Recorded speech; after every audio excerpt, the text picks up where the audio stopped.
Olá, seja muito bem-vindo. O nosso corpo guarda cada segredo, né? Hoje a gente vai fazer uma espécie de tour microscópico por uma parte super fascinante da biologia. Vamos entender como o corpo lida com as cores e as estruturas que temos por dentro.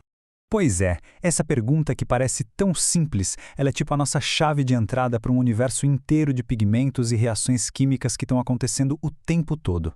A resposta para isso conta uma história fantástica de como o nosso corpo se recicla e se transforma sem parar. Então, vamos fundo nisso. A verdade é que nada no nosso corpo tem cor por acaso. Pensa só no vermelho vivo do sangue ou no tom da nossa pele.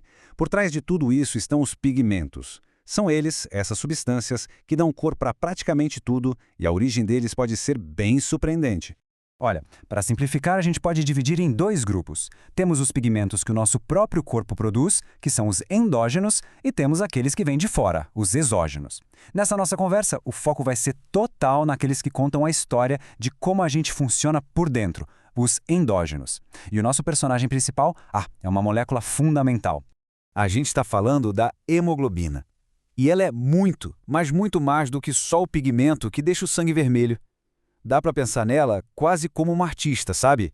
A jornada dela, desde que ela é criada até o fim da sua vida, pinta uma paleta de cores inteira, que pode dizer muita coisa sobre a nossa saúde. E o mais legal da hemoglobina é a estrutura dela. É uma baita molécula, formada por cadeias de proteínas, e bem no centro de cada uma delas tem o tal do grupo M. É justamente esse anelzinho com um átomo de ferro ali no meio que se agarra no oxigênio e dá aquela cor vermelha tão típica do sangue.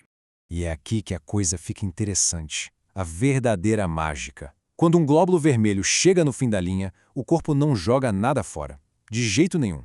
A hemoglobina é toda desmontada, reciclada, e isso dá origem a um monte de pigmentos novos. Cada um com sua cor, sua função, é tipo uma reciclagem perfeita em nível celular. E quem são esses novos pigmentos? Bom, os principais são esses aqui. A hemosiderina, que é basicamente um estoque de ferro, as hematinas, que podem ser um sinal de alerta para infecções por parasitas, a hematoidina, que é como uma marca de hemorragias antigas, e, por fim, a bilirrubina, que é a estrela de uma condição clínica que, olha, muita gente já ouviu falar. Icterícia. Esse nome é familiar, né? Pois é, ela é exatamente a manifestação visível de que alguma coisa nesse processo de desmontar a hemoglobina não está saindo como deveria. É o resultado direto do acúmulo daquela bilirrubina que a gente acabou de mencionar, aquele pigmento mais amarelado. Essa imagem deixa bem claro o impacto. A pele fica com esse tom amarelado justamente porque a bilirrubina, que era para ser eliminada, acaba se acumulando nos tecidos. Tá, mas e quando tudo funciona direitinho? Como é que o corpo se livra dela? Então, o processo é quase uma linha de produção bioquímica, sabe? É perfeito. Primeiro, o grupo M é convertido em bilirrubina. Essa bilirrubina viaja até o fígado. Lá, ela passa por uma transformação para ficar solúvel em água, o que é fundamental para poder ser eliminada. E no final de tudo, ela se transforma em urobilina e estercobilina, que são as responsáveis pela cor amarela da urina e marrom das fezes. Curioso, né? Esse esquema aqui ajuda a gente a visualizar a jornada completa, né? Começa no sangue, passa pelo fígado, intestinos, rins. É um sistema de reciclagem e descarte super elegante. Bom, agora que a gente já entendeu a paleta de cores do corpo, vamos mudar um pouco o foco e falar da estrutura. Então, se os pigmentos que a gente viu são como as tintas do corpo, o osso e o cálcio são a argamassa, a estrutura. Mas olha, esquece aquela ideia de que o osso é algo estático, parado. Na verdade, é um tecido super vivo, dinâmico, que está o tempo todo se remodelando. E todo canteiro de obras tem seus trabalhadores, certo? Nos ossos não é diferente. A gente tem 3 tipos principais de células que trabalham numa harmonia, no equilíbrio perfeito para manter nossos ossos fortes e saudáveis. Bora conhecer essa equipe?